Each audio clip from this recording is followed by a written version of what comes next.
Utterly offensive. These were the words used by Joe Hockey to describe the Capital Wind Farm in New South Wales in 2014. I just look at those wind farms around Lake George and I'm just appalled at a beautiful landscape ruined. Donald Trump took it even further earlier this year when he made various claims about health and environmental implications, property devaluation and intermittency issues that have plagued the renewable industry for years. It is not surprising then that the uptake of renewable energy, and particularly wind, has seen considerable pushback from regulators and the public alike. This presentation will explore the legal challenges that the industry has faced as a result of inconsistent planning policies across the different Australian states. Federal and state policies relating to renewable energy generation commenced during John Howard's tenure as Prime Minister as a result of the Kyoto Protocol Treaty. In a somewhat reactive fashion, each state has developed frameworks for managing developments in regard to noise, visual impact, and the setback distance from dwellings in response to applications that they have received. The divergence in planning conditions continues to exist across these jurisdictions and is a source of frustration for developers and community members alike. The development of a consistent framework would protect host communities from ineffective conditions being applied by outdated planning schemes and would guide future technology development towards defined compliance standards. A considered and methodical approach to developing industry-specific standards would manage concerns from the community as well as assist developers in avoiding claims of nuisance and other impacts. A considerable number of projects have been the subject of court proceedings in Australia to consider the appropriateness of their approval and the conditions that have been applied. Although the third-party right to appeal is a core component of the planning system, the process has considerable time and cost implications once approval has been granted. The three main conditions that have seen legal scrutiny in the last 20 years are noise, visual amenity, and setback distance. In the absence of specific standards relating to these criteria in Australia, various sources have been used as a reference in early development applications. One of the early cases relating to noise was Thackeray, where the court considered it appropriate to use New Zealand standards for wind farm noise, a standard developed specifically for use as opposed to a local guideline that was suggested by the developer. While logical, this approach has not been consistent nor trouble-free. In 2013, the Cherry Tree Wind Farm challenged their conditions of approval on a number of grounds, but particularly in relation to noise. The case defined noise as an unwanted sound that unwillingly draws a person's attention to the point of being distracting or annoying. The New Zealand standard that was applied in this case was not designed specifically to deliver inaudibility at neighbouring residences, however aims to protect against sleep disruption or other impacts that would constitute a nuisance within a neighbouring dwelling. One aspect that the developer sought to challenge was the project's designation as a high amenity area, which is considered in the New Zealand planning documents, but not those hosting the wind farm. The developer asserted that this categorisation was unfounded and an unnecessary consent condition.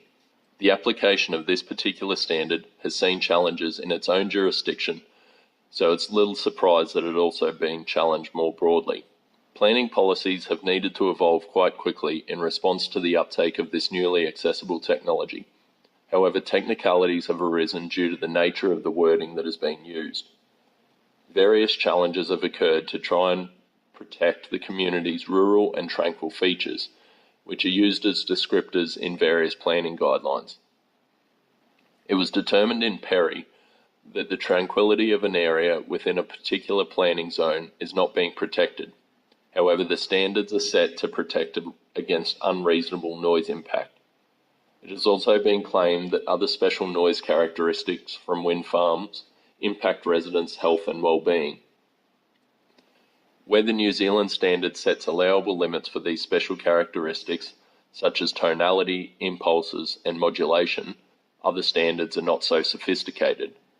These ambiguities have continued to promote a sceptical environment amongst host communities who see the inconsistent outcomes in different jurisdictions as a reason for concern. Wind farms by their nature affect the landscape of their host region. However, their consideration is highly subjective, with views ranging from impressive and rhythmic through to ugly and industrial.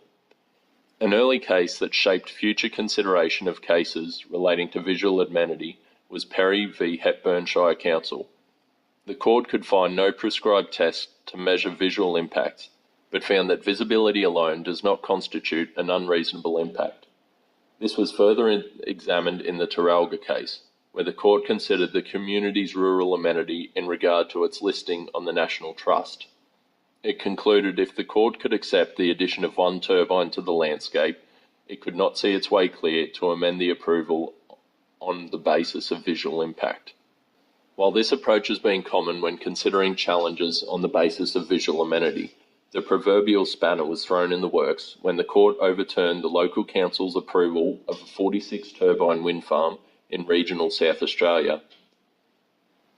In Paltridge, the court found that the height, scale, number, siting, and overall appearance would introduce a foreign, prominent, and discordant element into the landscape. This had significant implications to new applications across the industry and highlights how public pressure and interpretation of planning policy can have a dramatic effect. Subsequent to this, planning policy wording has been updated to promote developments and overcome objection on technicalities resulting from policy wording. The other condition that is related to both noise and visual impact is the setback distance from neighbouring residents who are unaffiliated with the development. By applying a separation distance between the operational turbines in the wind farm's design, the factors that give rise to private nuisance claims can be minimised. Again, there is not a consistent approach applied across the different states, and it has been a condition that has been plagued by challenges from both the community and developers. When assessing the merits of a setback distance, the courts have concluded on several occasions that there are a range of factors that affect the noise observed at a neighbouring residence and the visibility of turbines, none of which provide a clear basis to mandate a specific distance.